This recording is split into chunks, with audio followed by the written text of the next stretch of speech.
Hey everyone, I'm Tracy. Welcome to English 30-1. Just wanted to say hello and give a name to a face. So when you guys get to your Moodle page, hopefully you'll have a link that looks like this and you will click on it.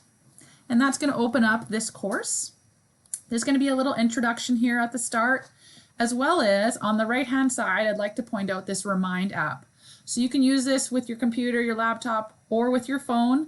All you have to do is join the class, and it allows us to communicate with one another without having to use each other's phone numbers. So it's a really great way that we can send texts. So you can contact me through this or through email. Either one works for me.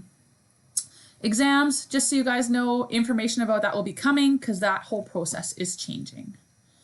The biggest thing I want to point out is in this course is you got to go through it all. If you skip stuff, people tend to not do very well. So take the time to go through the course syllabus and ask me if you have any questions.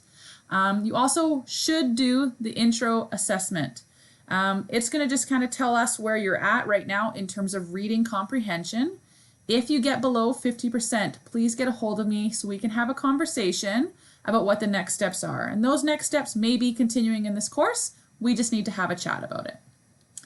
Then all these tabs open this way, so make sure you read through all of these and make sure you do everything. If you just skip to the activity, you're going to miss the learning.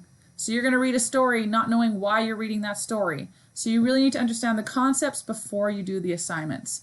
If you do that, if you take that time up front, you're going to save yourself some time on the back end. Other than that, I just wanted to say hello. There's more information to come. I don't want to overwhelm you. It's nice to meet you. I look forward to seeing you all soon. Bye.